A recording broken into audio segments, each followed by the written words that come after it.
so weird. Anybody know how to turn filters off? Kate has her filter on. Is that on TikTok? Yeah. It might be on the corner side if there's a filter tab, or Aiden, I don't know if you have a better idea how to fix that. Found it. Okay, awesome. Yeah. I prefer my ugly mug. How you folks doing today? How is everybody doing? Got a couple people coming in. There's some more on YouTube, some more on Facebook. All right. Welcome, guys. Time for Vetcomm Q&A. Going into the weekend, giving you guys some valuable information.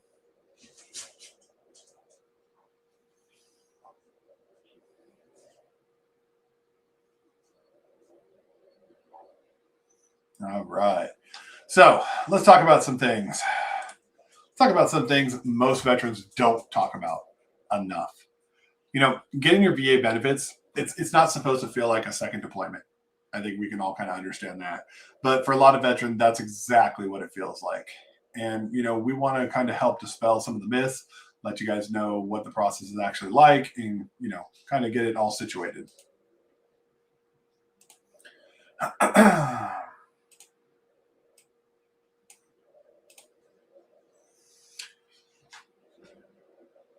Questions. So like when you first leave the service, you know, you're told plain and simple, you know, you've earned these benefits. And then you step into a system that basically speaks a different language.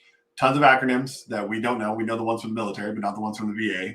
Lots of forms, lots of medical terminology, nexus letters, lay statements, effective dates. And you're basically reliving some of the hardest moments of your life on paper while you go through this process. And you're trying to explain pain that doesn't always show up on an x-ray. And, you know, then when the doubt starts to creep in, you know, then we run into more issues because it's like, am I really, you know, justified here in putting in a claim? You know, do I deserve this? Does someone else need it more than me? And we don't need to think about that. You know, maybe someone else has it worse. I just deal with it. Or you try to follow yourself. You submit what you think is enough. You know, months go by, you get a denial letter written in, you know, legal language that feels like, you know, it's cold, it's final, there's nothing you can do to help yourself. And then you get frustrated, confused, exhausted. Now, there's tons of options out there. And this is one thing that we always explain it. There are VSOs out there. Can you go to a VSO? Absolutely. They do important work. Can you file on your own?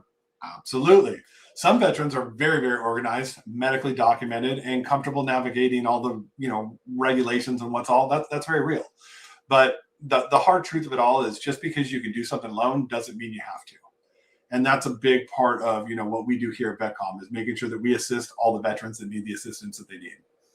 Companies like ours exist because the system is complex, because wording matters, because how you frame a condition matters, because connecting service events to current diagnosis requires more than just a I hurt, right? It requires understanding how the VA evaluates evidence, how ratings are structured, how to present information in the language of the VA and the language that they actually use, right? We don't replace your voice. We help you structure it. We don't file for you. You submit everything yourself. We don't control the VA. We help you navigate it strategically. And when you look at all of this, there is a big picture. When a veteran receives the rating and truly qualifies for it, it's not just a check. It's healthcare access. It's stability for their spouse. It's education benefits for their children. It's the ability to breathe a little easier at night. You know, there's a lot that we go through and we don't need any added stress. We've already had plenty of that while we were in service. And none of this is about gaming the system. It's about understanding it. That is a big thing that we run into quite often. Everybody just kind of wants to get it, right? But we want to make sure we're helping everybody out legitimately.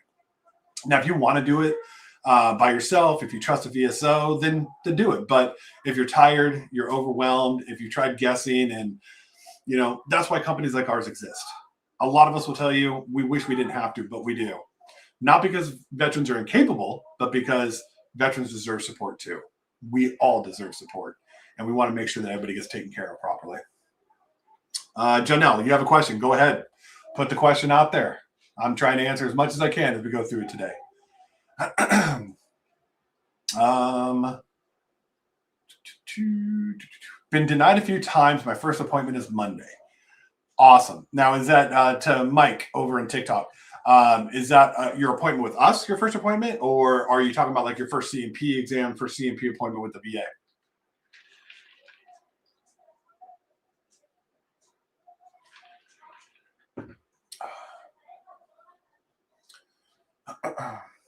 Oh, awesome. Awesome. So your first appointment's a pretty good one. And actually, I'm going to go over our process a little bit as we're talking today. When you first get enrolled with us, our very first appointment they hold with you is what we call our pre-claims appointment. This is for veterans who have never been through the process. We're going to help get you set up on the va.gov. Make sure you're all set up with like ID.me or login.gov. We're going to go through and we're going to put in the paperwork that needs to start your claim. And then from there, we'll get you set up with your first actual claims appointment. This is when you're going to speak to our claims rep, and they're going to kind of go through the ins and outs. That appointment's actually pretty simple. And if you've ever been rated, big part of that too is we'll also go through your current ratings as well as anything you've been denied for. So we can start putting a plan of action together prior to your claims appointment. So we can kind of get all that situated and put into place for you. But I hope you're excited. We love helping people. Oh, you're 20% already. Awesome. So you're already started, which is good. You're already service connected. So now we're just building upon that. Most veterans that usually come to us, I would say a majority of them, it's almost an even split. A majority of them either unrated or in the 10 to 30% range. And then the rest are usually in that 80 to 90% range, trying to get that bump up to 100. At 20%, you're probably going to see some pretty nice results. Once you get the help that you need and once you get, the claim submitted correctly and everything like that, it'll really, really help out in the long run. Janelle, there's your question. Okay. Had 2 claims deferred in May and just got rated for them, but not being back paid from May. So that would be something that, we'd have to take a look at why. A lot of times it depends on what the deferral was for. Generally speaking, when you submit a claim, everything should go back to when you filed your initial intent. So that whole waiting period, you still should be accounted for. If they're not back paying you then it'd be interesting to see why. But it also depends on how long ago you got the rating response. Because if you just got it, sometimes you won't actually see the back pay payment till like a couple days before the next cycle, before the next first. Sometimes you'll get it 4 or 5 days after the decision's been made, but sometimes it does wait until the end of the month. So if you just got your decision, say within like the last week or so, maybe 2 weeks, I would say give it till the end of the month. And if you don't get your back pay from by the end of the month, that would be something to definitely take a look at. By the way, you got them approved, which is good. You got rated for them. Where did you end up rating wise?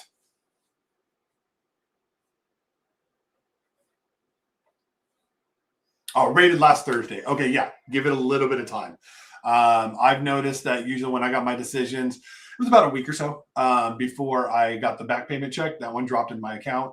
And then on the first, my new rate went into play. So just give it a little bit of time. Don't freak out. I know a lot of us let our anxiety get in the way. We kind of freak out, but don't freak out. More than likely, everything should backdate to when you started your original claim. So do you have to be totally wrecked to be 100%? So this is from Porsche on TikTok. No, you don't. I'm at 100% permanent total. Okay.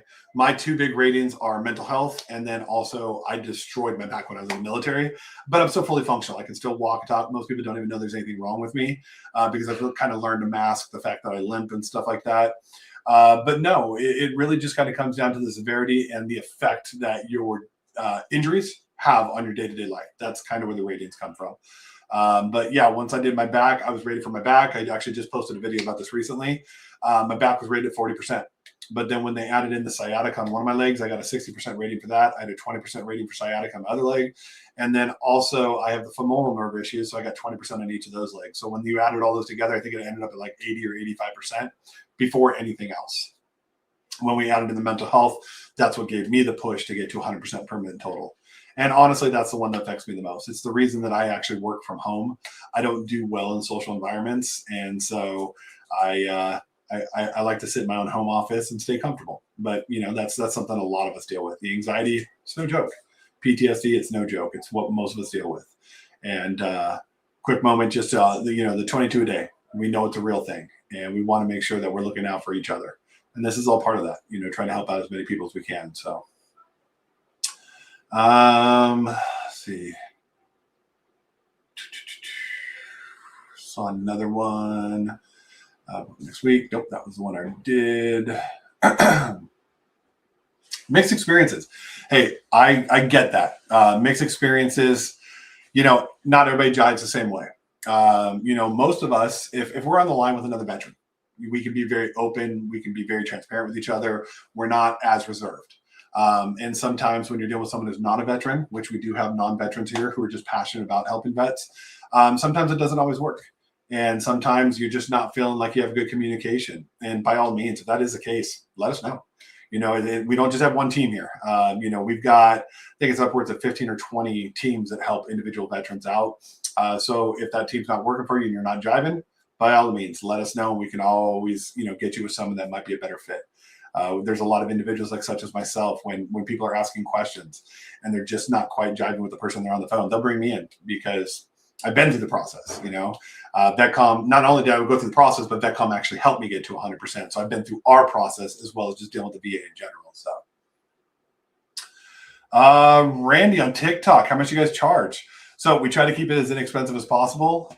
Now, first, let me start off with, if this is something you want to look into today, during our lives, we do offer a $100 discount. Basically, all you got to do is text free claims review to 858-360-2227. Someone will post it in the chat for you as well, so you'll see it there. But basically, send us a message and we can kind of go over with you. The charge is very simple. It's $14.97. So it's just under $1,500. But there is a guarantee with that. If you are 80% or below and we are unable to actually help, not very likely. That's why we thoroughly go over this stuff to make sure that we have a case to be made. We do offer a cashback guarantee as well. If we're unsuccessful, full cashback guarantee. And there's a, process there because we still have to go through the entire process. But so we do have that in place for any of our veterans that unsuccessfully go through. Hopefully there's not too many Air Force people out there because I'd love to make Air Force jokes. But, I've had the Air Force vets just reach out to me and they already got rated for the hemorrhoids. There wasn't nothing left for them. So, not everybody has a 100% claim, but we're always going to do everything we can to try to get you there. If you're at 60% right now, odds are you can probably get to 70 or 80 pretty easily, if not 100. I had a veteran come in at the beginning of January, and he just reported to us like a week ago. He went from 10 to 100 on his first shot. So that was exciting there. So what's this one? I called a VA place in my area. They told me to call a hotline number. Yeah, it's probably that 800-7100 number or whatever. It's the VA hotline. You can always do that, right? Like I said, there are options. You can go through VSOs. There's the DAV at most VA hospitals, as well as VSOs. I liken them to I compare it to like going and getting your taxes at the end of the year. Do it yourself. You can always go to TurboTax, right? You're going to get it done. You're going to be squared away, but at the same time, you're not going to be maximizing your benefits. You can go to like an H&R Block or Jackson Hewitt and ask them for help. You might get a little bit more because they have a little bit more knowledge than maybe you do in regards to taxes, but you're still not maximizing your benefits. If you want to get everything that's owed to you, or in tax season, you want to get your biggest return possible, you go to a CPA. You pay a little bit more, but you get much better results. And generally speaking, the better results outweigh the cost. That's kind of where we come in. Granted, we do charge for our services and we do charge for the products that we provide, but it's because we have to keep the lights on to continue to do what we're doing. But also, if you talk to other companies and see other companies out there, no one's as cheap as us. We try to keep everything as inexpensive as possible because at the end of the day, we're here to help veterans. We're not here to profit on our veterans. That's not what this is about. This is helping those in need. And so that's what we want to do. Let's see. Active vet here. I had kidney cancer for burn pit, on meds for PTSD, and on hurtful. Curious about my VA disability. So if you're actively in service, you can start this process with a BDD claim. There's a very specific window. You have to be within 180 days and 90 days of your ETS or whichever branch you're in. Sorry, Army was ETS. But you have to be within 100 days of your last day of service. 180 days, sorry. But you can actually start a BDD claim. That's basically a VA claim within the service. And then what they'll do is they'll work your whole claim, get you to all your appointments, get you rated. And then once you actually discharge from service, your benefits kick in immediately. And so that is something that you can look into. And yes, even if you're, I just saw another one, 16 Airsoft. If you are working with an attorney, yes, you can still use our services. Generally speaking, we don't try to touch any work that's being done by anybody else. but we'll take a look at the big picture. Are there things that still need to be claimed that they're not claiming? You'll notice, and you probably noticed this when you were talking to them, most attorneys, as well as a lot of companies out there, and I'm not one to speak ill of other companies. I think it's completely unprofessional to do so. But there are other companies out there, they just go after the low hanging fruit. Everybody knows that we suffer from some type of mental health for the most part. That is the actual most commonly claimed thing amongst veterans, and it's the most commonly rated thing amongst veterans. And so they'll go after that. They'll go after things like tinnitus, because that's pretty much your give me 10%. Lower back issues run rampant in the military, so they'll go after those. But what they don't do is they don't wait to that second claim to go after the sciatica, to go after the radiculopathy, to go after, the secondary health conditions like GERD, IBS, things like that are secondary to mental health and stress. So there's probably still a lot out there that you can be rated for, and that's what we want to focus on. We want to focus on the things that are missing from your claim. Let's see. How long does it take to get a claim to go through? Generally speaking, the process is pretty quick. Quick to get it in. The waiting period is a little bit different. Right now, like with us, once we get started with you, your claim is usually within about a month. We'll get the intent filed immediately, so you start your back pay clock while we're doing all the work behind the scenes. And then once your claim gets in, that's usually about a month. And then from there, most claims right now, I always say safe expectations 4 to 6 months. Now, the VA is showing online that their average across the nation is 84.5 days. We've noticed that we have slowly fallen under that 3-month mark as well. So people are getting results back quite quickly, quite efficiently. But in some cases, especially with the first claim, you might be waiting a while. If you're putting in a bunch of stuff, you might be waiting a while. And so it really just kind of depends. It's a case-by-case basis. But I would say 4 to 6 months is pretty fair. Kenny G. Vetcomm took me from 20 to 100 in first pass. I recommend a friend. He went from 0 to 100 in first try. Vetcomm gets it done, worth every penny. Hey, Kenny, I appreciate that. And I always love to see success stories. That is huge. Really, really huge. We always want to see everybody get taken care of. And a lot of people don't understand that it's like less than 1 or 2% of people who ever get to 100%. But it's not because they don't deserve it. It's because they stop. The process has been so trying that they're just like, okay, I'm fine with 50%. I'm fine with 60%. Let's call it a day. I was in that boat. I was at 30% since 2006. It wasn't until 2024 that I started my process again. I waited 18 years after failure. I just kind of quit. But when I came back and I was referred to Vetcomm and went through the process, they took me to 90 in my first claim, and then they took me to 100 in my second claim. I think I might have actually jumped up to 50 at some point in the middle. I can't remember my journey all that well. It was over 20 years. So, but no, it's exciting. It's exciting when we see those hundreds come through. Even the 80s and 90s, those are exciting. I mean, heck, I was excited with 50%. At the time, I didn't know any better. I didn't know that I was still underrated. I thought 50% was cool. I was getting at the time, $1,000 per month. And, I had full medical benefits, which was huge. That was probably the most important part for me, not having to worry about health insurance and stuff like that, because I was fully covered at 50%. So, Randy, do you help write lay statements? So with lay statements, we do help with that, but we help in kind of a different way. We never want to put word to people's mouth. We're not going to use pre-formatted, prefabricated, template lay statements and stuff like that. What we do is we have you write your story down. Right. So whatever the issues were pertaining, you write your story and how it affected you and what, how it caused issues for you. Once we get that, what we're going to do is we're basically going to translate it into the terminology and the phrasing that the VA expects to see. So you'll write your lay statement for all intent and purpose. And then from there, we'll translate it into the VA's vernacular and then submit it. And so that way we have less issues as it goes through the process. Let's see. Got denied for sleep apnea, but I got prescribed a CPAP machine. Okay, this happens a lot. This is what milking on TikTok. We do see this a lot, unfortunately. Being prescribed a CPAP machine is the criteria we need for that 50% rating. However, the service connection is where the difficulty lies.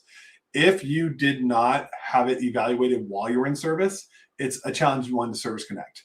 However, it's a very common secondary condition. So if you are dealing with anxiety, PTSD, things like that, that is a way that many people get the sleep apnea actually service connected. But it can also come from things like extreme pain. Like for me, I didn't even have mental health at first. I was because of my back. So when I attempted to get sleep apnea, I did originally get a service connection. I just got the 10 or the 0% service connection.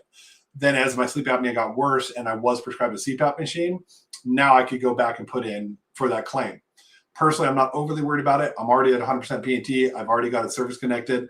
So there's not really a big benefit for me to get the increase on the percentage, but it's always something you can do. So yeah, sleep apnea can definitely be secondary to sinusitis. It could definitely be secondary to allergic rhinitis, secondary to tinnitus, secondary to pain, secondary to mental health. There's a lot of ways to get sleep apnea added in as a secondary. Let's see, got another one. Oh, did a in-home sleep apnea test that came back mild, notoriously low. Yep. Should I do a lab test currently at 30%? Honestly, from everything I've had explained to me, the at-home test actually tend to yield a better result. And this is just what I've had explained to me. That there's no, written documentation or, journal of medicine kind of answer to that. But what I've seen and what I've had explained is most people have a higher rating when they do the at-home test, because the more comfortable you are at home, the more likely it is that you're going to actually have a proper reading of your sleep disturbances. When you do it clinically, unless you're in a really comfortable and cozy environment, you're having a hard time sleeping in the first place. You're having a hard time staying asleep, and you don't get the accurate readings you normally would because you're awake longer than you normally would. And so you don't get all the interruptions documented. Usually the at-home test is a better route to go. Sometimes you can just try to do a re-diagnosis with the at-home test. So there's options you can look at. But when it comes down to it, everybody's got different situations. So Sean Ford, can you connect me with someone? Yes. If you take the time really quick, 858-360-2227. You can call or send a text saying free claims review. One of our representatives is on standby. They will reach out to you immediately, and we have salespeople and people available, reps available for you to basically jump on the phone right now. So if you have questions and you want to kind of go over your case and see if there's something to be made there, we can definitely help out with that. Another one we've got, I've been fighting for my rating for disability injuries treated while in service. They denied me even though they have records. So this kind of goes back to how was it submitted, what documentation was used, what evidence was used. It's frustrating, I know.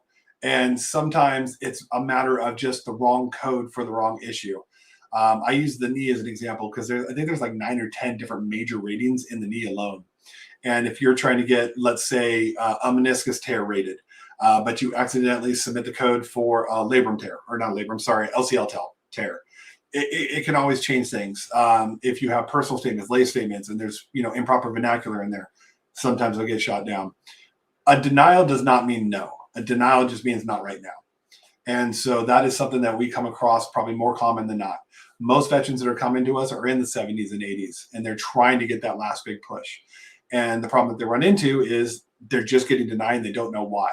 And unless you take the time to put in a FOIA request, pull your review, find out what the doctor said, and then kind of create your plan of attack moving forward, it's difficult.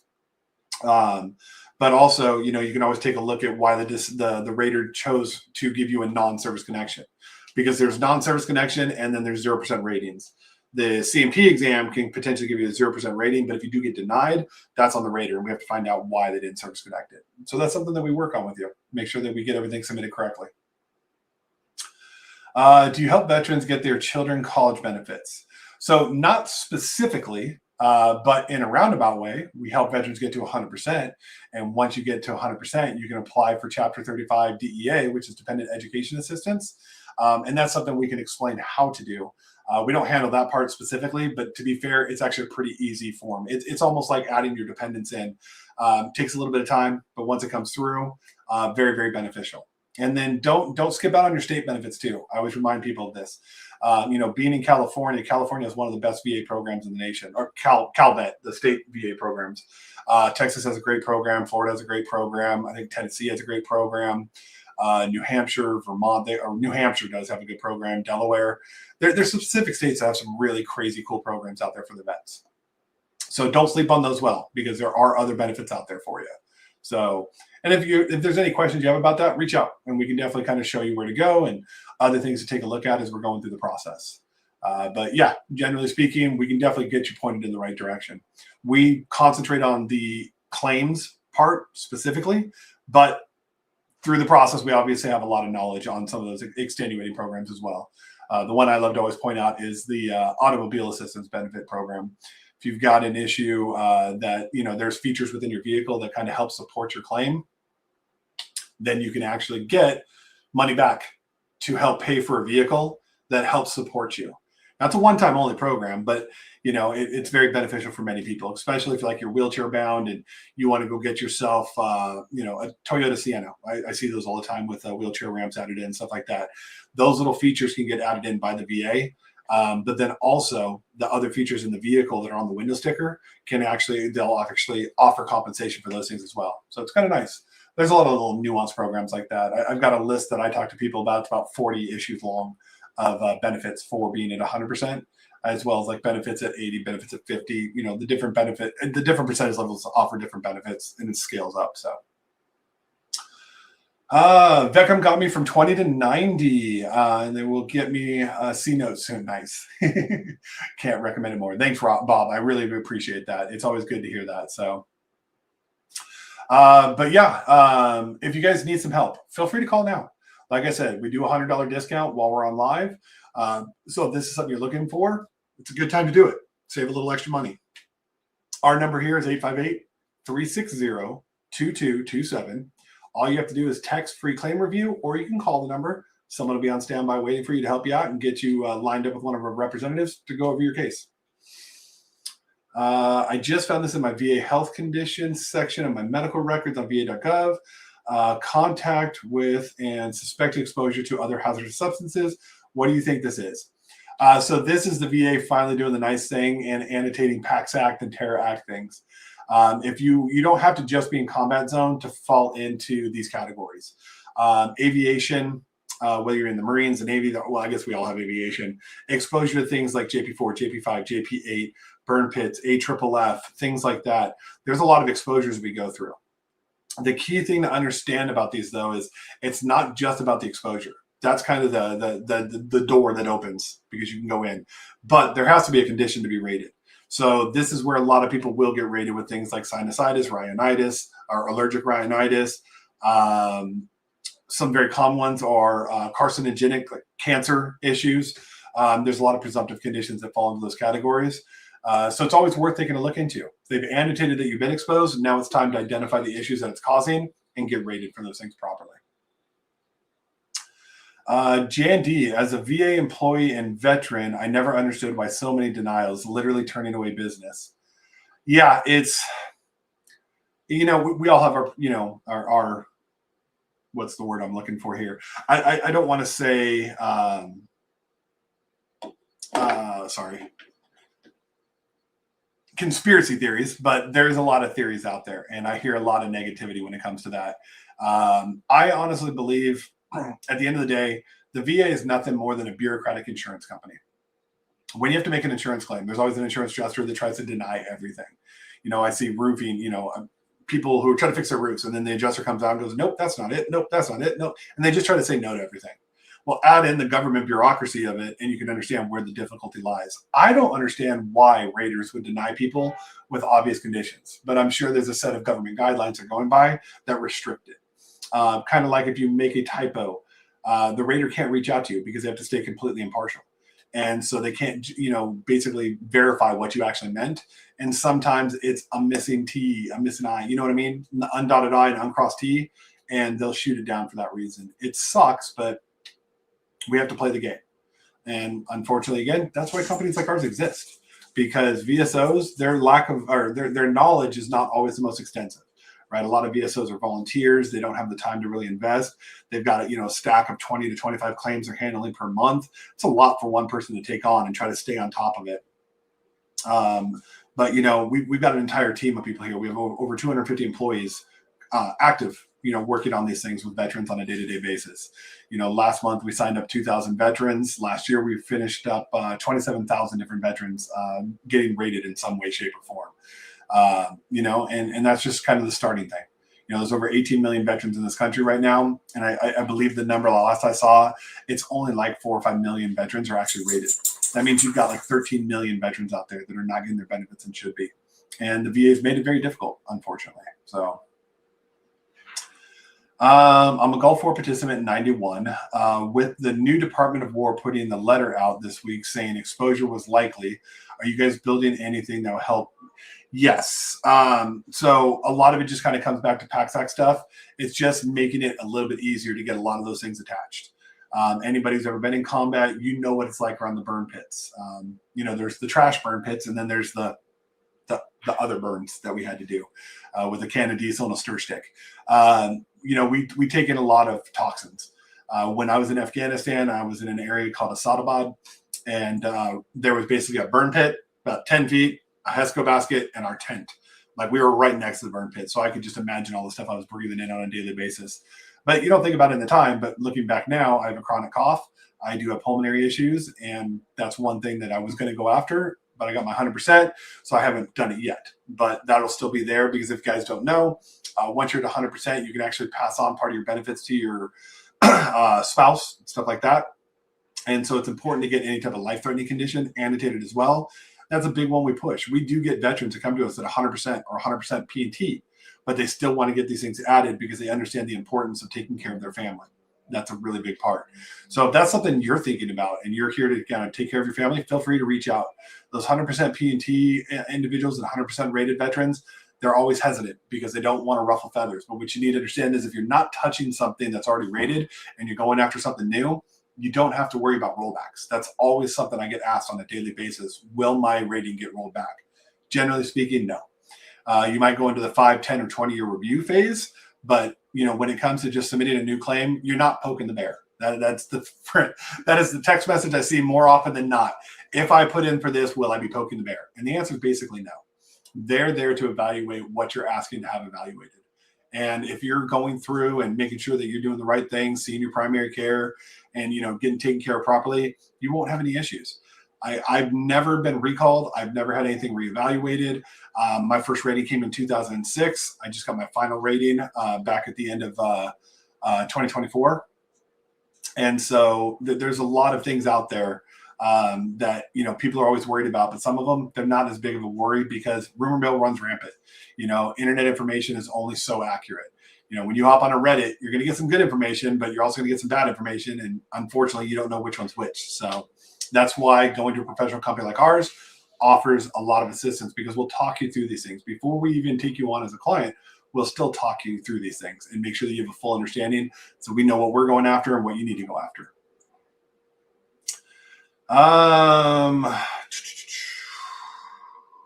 How liberal are they with sorry, it just moved on me.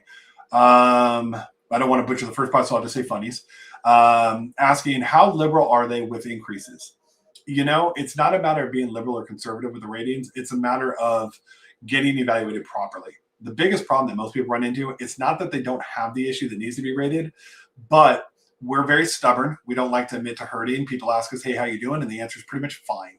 Hey, I know you broke your back. How's your back? Nah, it's okay. Don't worry about it. Like, that's our mentality. And we go into these appointments like that. And then unfortunately, we understate our issues, and then we get an inaccurate rating because of it. We have C&P prep courses twice a day, 5 days a week, Monday through Friday.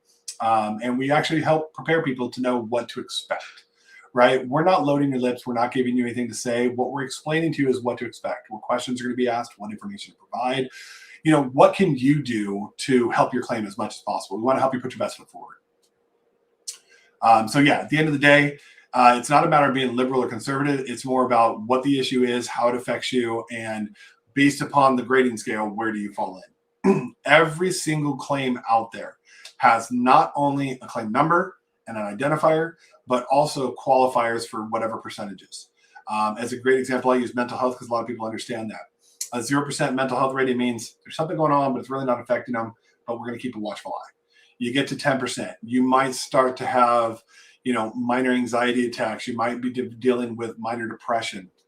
30% rating, you're starting to have more common depressive episodes, more common, panic attacks and anxiety attacks. When you get to 50%, now you're in that place of it's very obvious. The people in your life are probably pointing out the fact that you're very easily aggravated, easily frustrated, easily angered. 70%, you're one step away from basically suicidal ideations, homicidal ideations. And then if that is the case, there is a 100% rating for mental health. But all of this is available to you. So you can actually see all this stuff online. You can literally just type it in, like what are the ratings for X, Y, and Z, and you can actually kind of figure that out. It's not about, if it's them making the decision, it's how serious the condition is at the end of the day. So,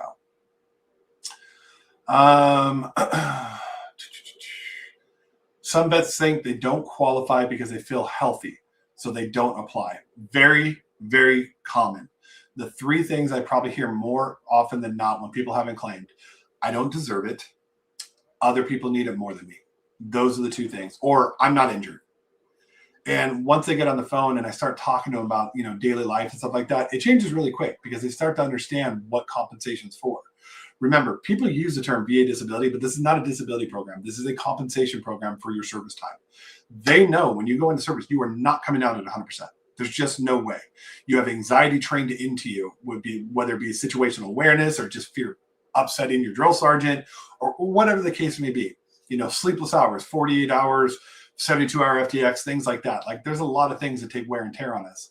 And then you start getting into things like, I'm 20 years old, I'm airborne infantry, I bust up my knee and my ankle on a regular basis, but I'm still 20 years old, 22 years old when I get out. I'm still healthy. Why? Because my body recovers pretty quickly. But all of a sudden I start getting into my 40s and 50s and I start noticing these aches and pains. And I don't make the connection back to my time in service because I just figure it's because I'm getting old.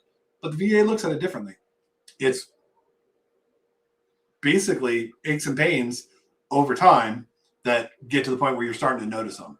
It's that wear and tear aspect that they're actually looking at. You may not have any issues when you're 22, but you might when you're 42. And that was actually my case. My back just started to reveal itself over time, and that's actually why I got a rating increase on my back, which is what got me to 100. So, is it true that there was a queue, then a different issue? Oh, that was a question for somebody else. I feel like social media is scaring vets also on top of the VA being hard enough. No, 100%. Because people out here, they try to put out information, but they don't do it in a delicate way. Most of us suffer from, analysis paralysis. We start looking at this stuff, it starts getting overcomplicated, and we just start to check out. Then we go to like a Reddit post and people are saying, oh, this was the most hard thing ever. And then we completely check out. But the fact remains is it's not that difficult. Like I said, I watch 2,000 veterans a month come in, and the results that we're seeing are amazing. Now, are there people who don't go to 100? Of course. But the fact remains is there's going to be something. And if you're unrated, you need to reach out. Plain and simple. Reach out, get yourself rated. We're here to help if you need us. 858-360-2227. Just text free claims review. And if this is the route you want to go, we can get you signed up today. $100 discount for anybody who joins during the live. Let's see. I tried after 20 years, went to the VSO and got everything denied. Had 2 CMP exams, got denied. I see that more common than not. And it's nothing against the VSO. There are some amazing VSOs out there, by the way. Don't think that they're all horrible. There are some amazing VSOs out there. There's VSOs at the VFW. There's VSOs at the American Legion, at the DAV, at the local hospital, your regional hospital. But at the same time, most of these people are volunteers. They don't have the manpower to be able to put your claim together properly. And because of accreditation reasons, they're limited on the scope of help they can provide. Many VSOs will not submit a claim unless you have your actual service medical records in hand. They want to physically see them. And you guys know as well as I do, most of us never actually go to sick call. None of us have medical documentation. I served for 8 years. I think I went to medical like twice my entire career, and I didn't even go to medical per se. I just ran by my PA and said, hey, my back's bothering me. And, I got the old adage, here's some Motrin, here's some water, here's some stretching exercises, rub some dirt on it, you're good to go. That's how it is. Tall guy back pain. That's how I always had it said to me. What turned out to be tall guy back pain was a fraction L4, a fraction L5, 12 herniated and or bulged discs in my spine, starting at T5 and working their way down. It's crazy to get denied for some of these things. But a lot of times the VSOs are just putting in basic claims. They're not adding any specific evidence. They're not building up the claims for you. They're not going after secondary conditions. So it's unfortunate, but we see it all too often. Let's see. How hard is it to get MH service connected if you're diagnosed after service? Not hard at all. Like I said, I never went to medical. When I went through the process, I basically wrote a lay statement. I was going after PTSD, so I wrote a lay statement of a specific incident that happened to me in Afghanistan. And first of all, let me say this: doesn't have to be combat related. A lot of people think mental health has to be combat tied. It doesn't. I always use an example of a Marine I talked to a couple months back. A gentleman almost drowned during boot camp, and he made it through, but for the rest of his career, deathly afraid of water. And we had a lot of jokes with each other about that, because imagine a Marine being afraid of water, kind of the nature of their job. But it does happen. But it doesn't have to be combat connected. But mine was. And so I just wrote down the event. I explained it in my lay statement. When I went to my mental health CMP, the evaluator, and this is like the third time I'd gone. I had been shot down twice because I kind of shut off. So the first time that I went in open, honest, transparent, and answered questions completely and honestly. And when I did, they really dug into what took place, what kind of, response I had from it. And now I'm 100% because of it, because I finally, tucked my pride away for just a second, opened up, and it's tough. I know a lot of you guys, when you go to our CMP preps, everybody's always afraid of the mental health evaluation because we don't want to relive these events. But in the long run, it's beneficial. It sucks in the moment, by all means, just like it sucked in the moment. But you're strong enough to persevere, and you're strong enough to be able to get the help. And that's the big part. Everybody here is strong enough to do so. You were strong enough to raise your right hand when you first did, when you first joined. For those who re-enlisted, you did it more than once. You knew what you were getting into. And, it takes a certain kind of person to be a veteran and to be a soldier, sailor, a Marine, an airman. I don't know what they call the Space Force. I don't know if they're airmen or spacemen. Yeah, spacemen. That's awesome. That's probably what they're called. I'm going to call them that from now on. But it takes a special breed of individuals. Most of us are selfless individuals. We're all about helping others, not asking for help. And that's why a lot of people run into problems here, because they feel like this is asking for help. But you're not asking for help. You're just asking for guidance and assistance to get what's owed to you. And that's the clearest thing I can ever tell people. This is owed to you. So when I worked for the VA, we had a guy who got 100% for PTSD after only 2 months of service because his drill sergeants picked on him so much. I believe it. I do believe it. There are people who aren't necessarily, as I was just saying, there's a special breed of people. There are people who try, but it's just not made for them. And then they get broken down by these people who are yelling and screaming at them for 3 straight months. And that's not easy for people to deal with. And I can see it, it gets them to the point of, suicidal ideations. That's 100% rating. And you don't have to be in for long periods of time. There's this misnomer about the 180-day rule. Early or ELS or entry-level separations, uncharacterized separations. Sometimes you'll hear them called failure to adapt discharges, things like that. Doesn't limit you from your benefits. If the military caused an issue, the VA will take care of it. It just has to be submitted to them properly, and we have to give them the opportunity to get these things rated properly. So should I wait until my current evaluations are completed PTSD before I put in for GWI? No, 100% no. A lot of people think that you can't submit multiple claims at the same time, or you can't submit multiple claims over time. As long as the claim you're submitting is not something that is actively pending, you can put it in. And you want to get that ball rolling as soon as possible. Now, second to that, a lot of people always ask the question, will it slow down my claim? Therein lies the question, potentially. Depending on how close they were submitted, sometimes they'll pull one back from like stage 3 to back to stage 2, put them together, and then put it back into the phase. Sometimes they don't. Sometimes they let them run their course separately. But if you've got a claim to be rated, start the process, because first of all, your back pay and your payment threshold starts as soon as you start the claim. So if you were going to wait till your PTSD came through, then you're missing out on opportunity for the other claims as well. So start the process immediately. We can help you with that. 858-360-2227, tax-free claims review, and we'll reach out.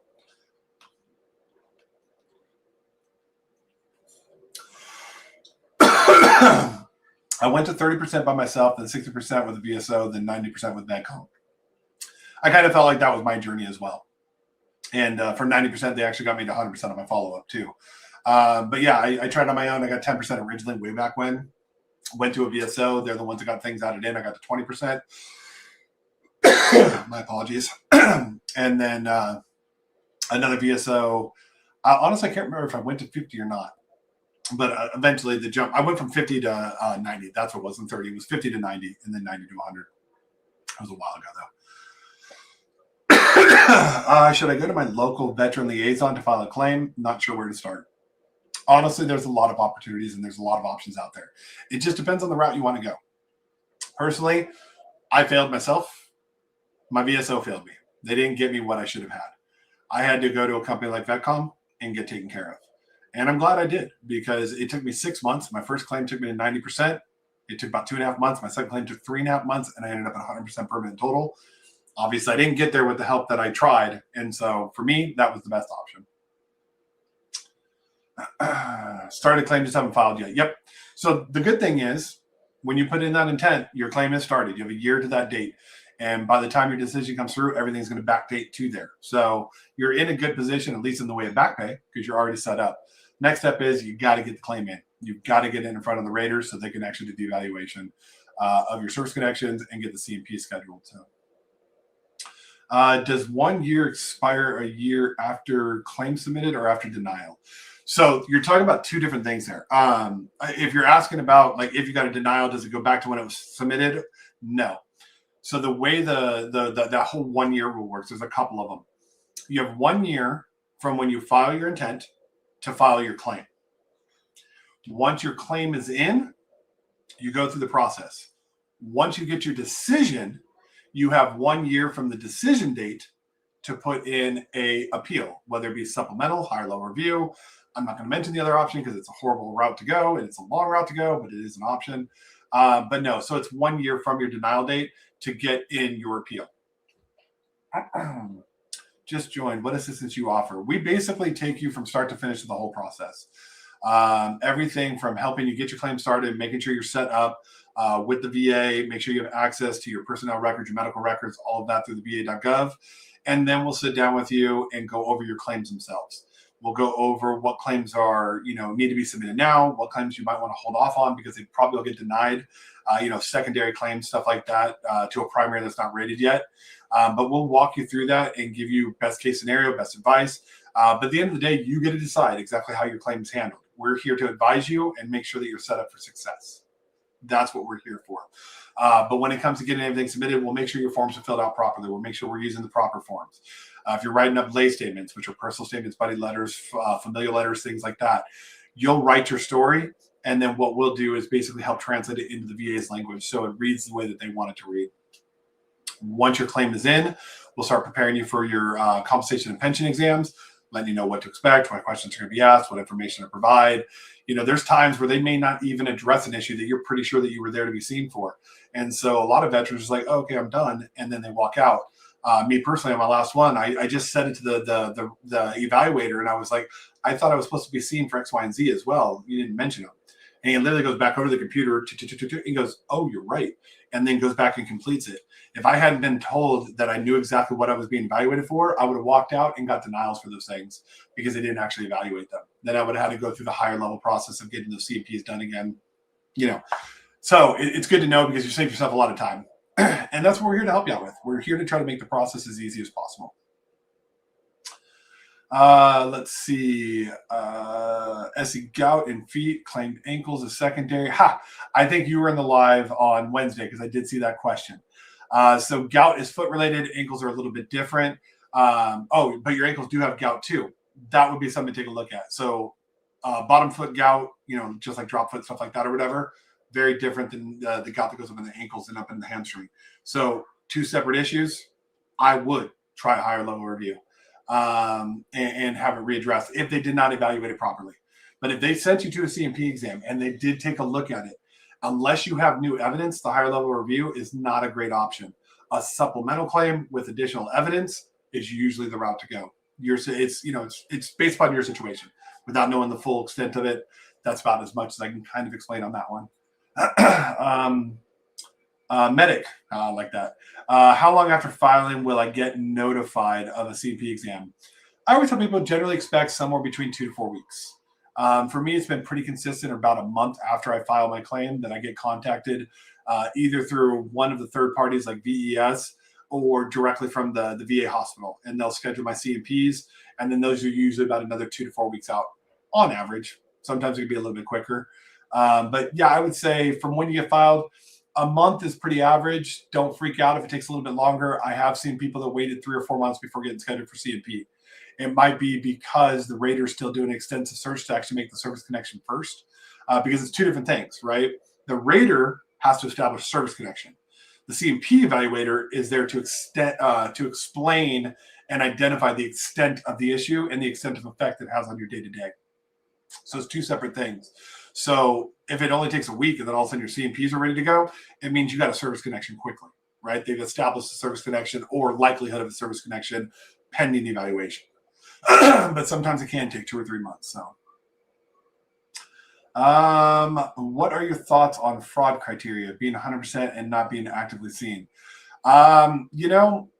It's kind of a toss-up. The fraud I know they're specifically going after right now is the DBQs.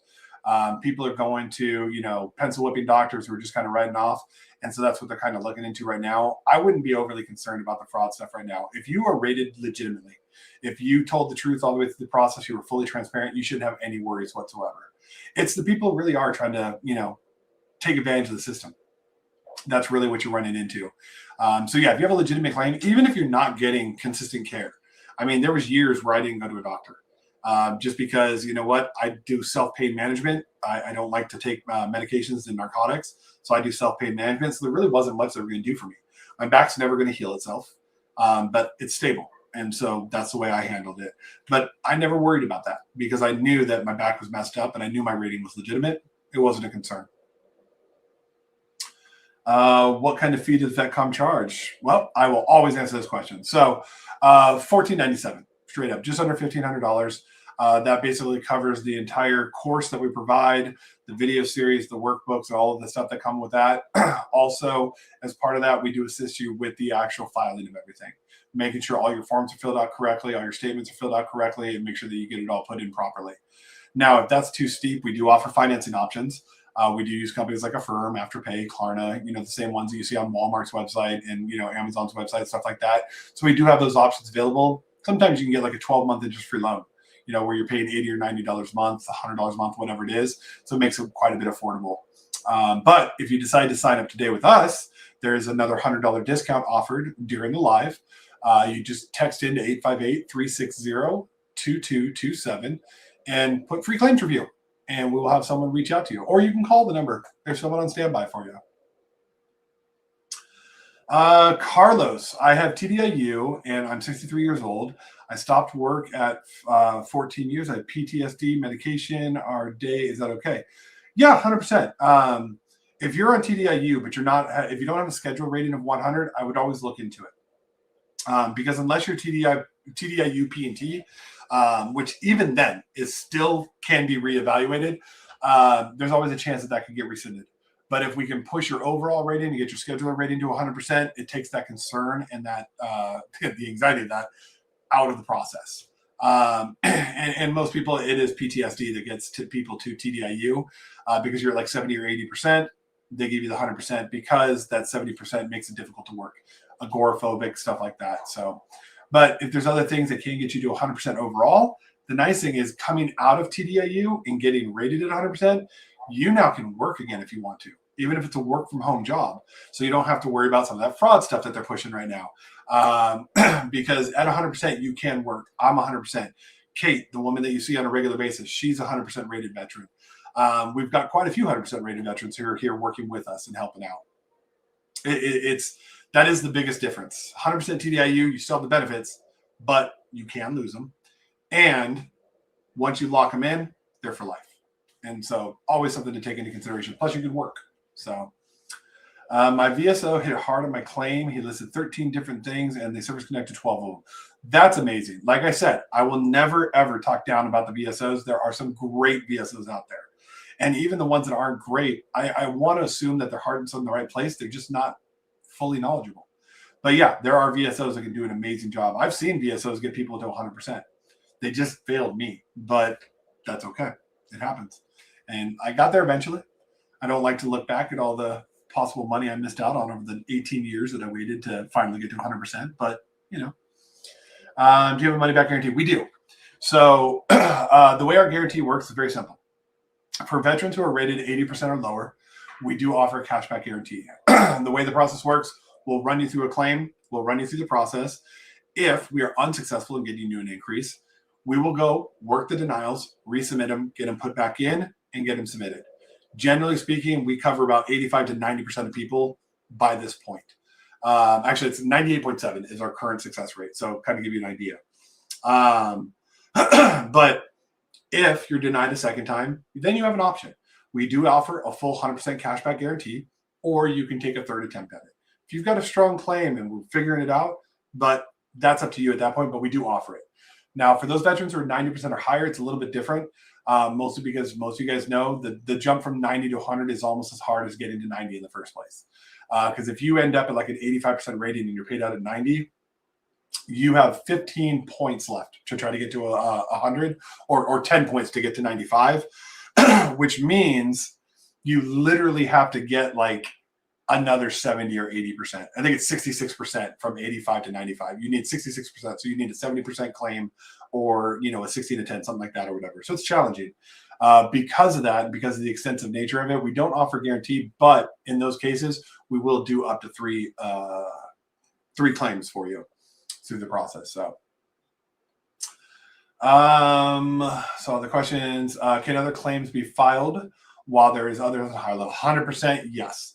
As long as the claim that you are filing has nothing to do with the one that's in your HLR, then yes, you can file. There's a common misconception that you can only have one claim at a time. You can only have one claim for one issue at a time. So if I wanted to submit a claim today for my back and then come back tomorrow and submit a claim for my knee and come back a week later and submit one for mental health, I can do that. As long as it's a fresh new claim with new evidence and it's separate from what's already previously pending, yes, you can submit different claims at different times.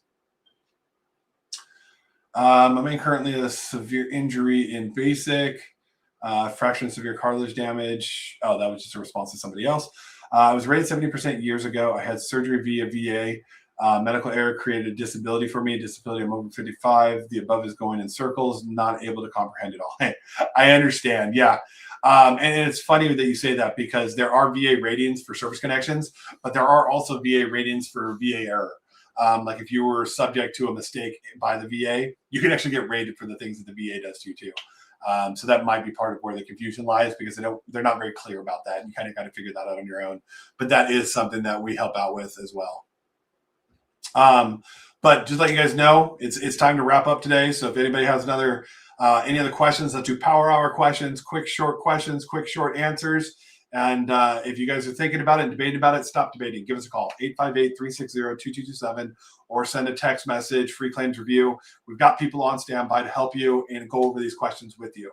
If you're just looking for some information, feel free to reach out. We're here to help, right? Reach out. I'm Tipper 100% for prostate cancer. What should I do before it ends? Start building that claim to get to 100% scheduler. Because once they get you into remission, they will try to roll it back, if not all the way to zero. So 100% get the rest of the claims in now. They won't affect your TDIU. It'll just basically be new claims going in to actually get your scheduler rating to where it should be. The goal is obviously 100, but not everybody's going to get there. But that's what we're here to help out with. So I'm currently waiting on a CMP exam. Should I be preparing somehow? There's a lot of things you can do, but when it comes down to it, it's just knowing what to expect, knowing to be transparent. That is something that we teach in our prep classes. We do our classes twice a day, 5 days a week, Monday through Friday. So if that's help that you want to look into, we can offer that assistance as well.